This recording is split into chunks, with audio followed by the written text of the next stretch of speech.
Sebelum penyesalan itu datang dan tak akan pernah berujung ya guys ya, seperti TKW Formosa alami.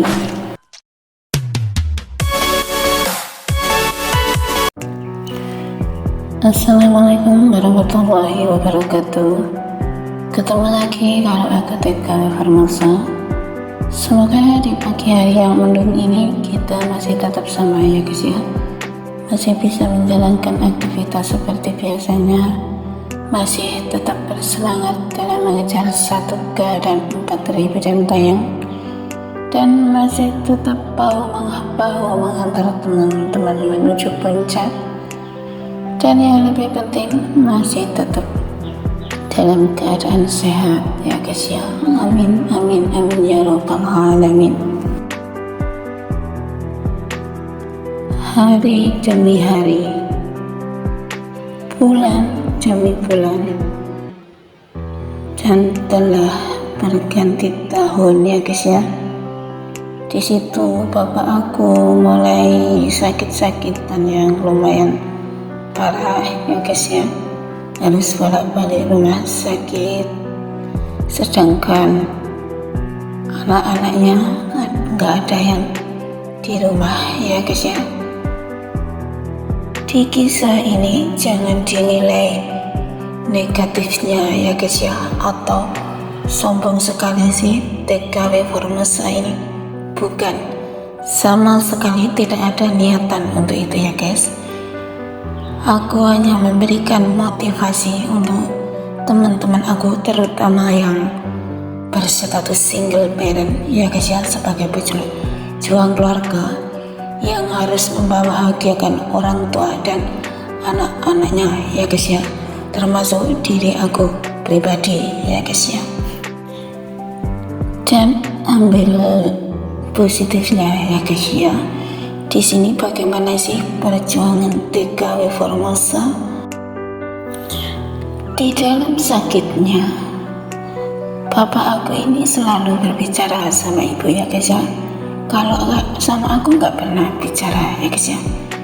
Beliau ini selalu berkata, cuma satu keinginanku, aku hanya ingin bisa duduk melihat pemandangan dan berjemur di lantai rumahku. Rumahku itu rumah siapa ya? Rumah TKW Formosa ya guys ya.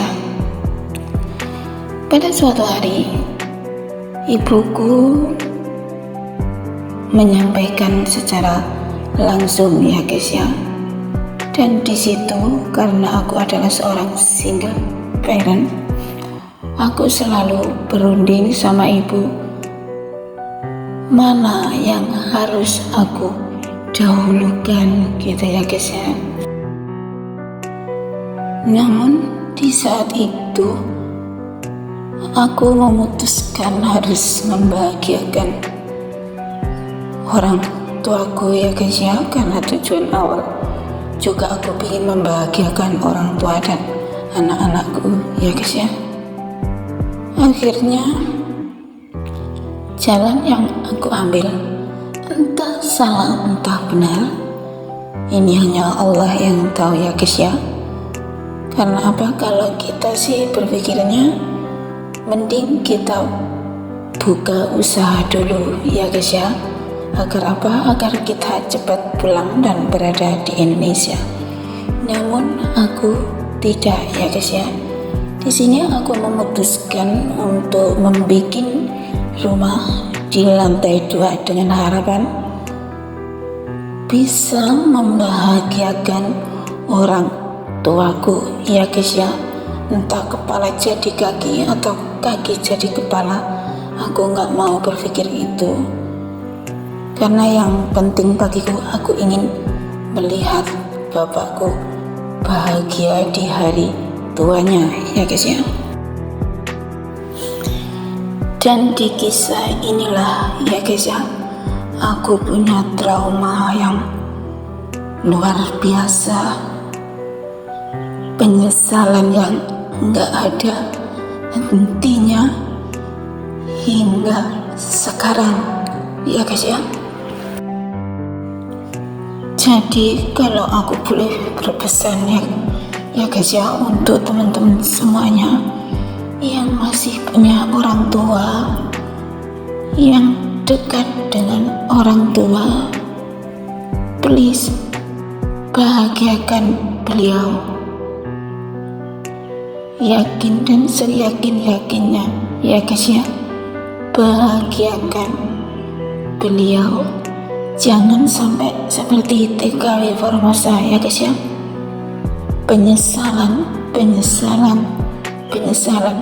yang gak akan pernah berujung gitu loh guys. Di dalam mewujudkan keinginan almarhumah bapak aku, dan di tengah perjalanan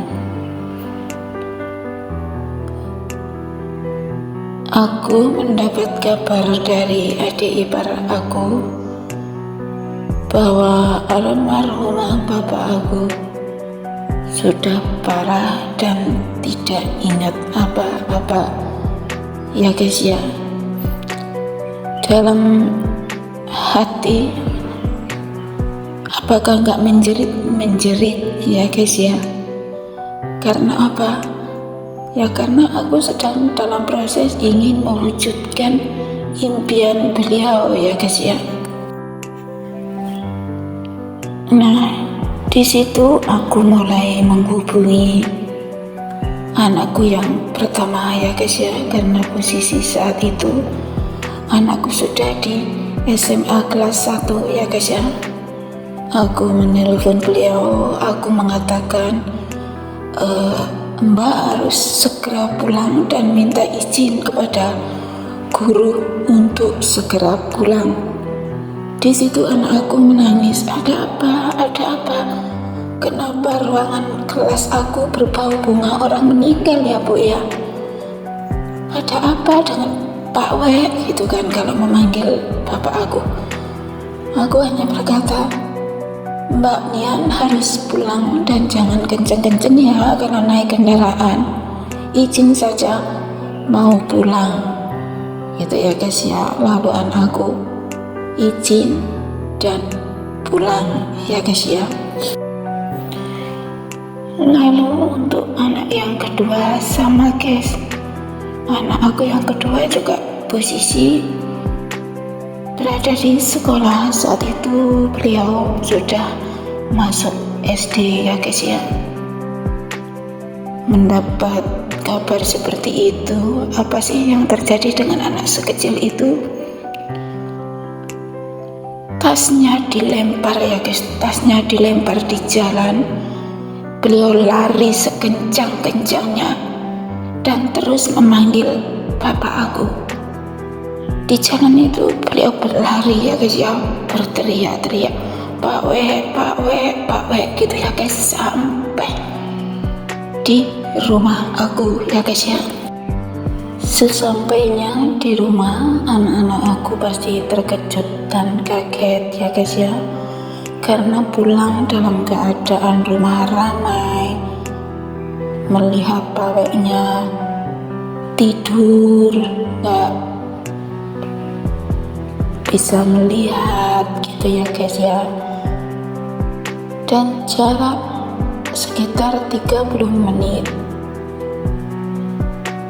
almarhumah bapak aku meninggal dunia ya guys ya. Di situ Masya Allah rasanya ya guys ya, dunia kayak gelap, kayak runtuh. Kaki aku ini kayak lumpuh, nggak bisa berdiri ya guys ya.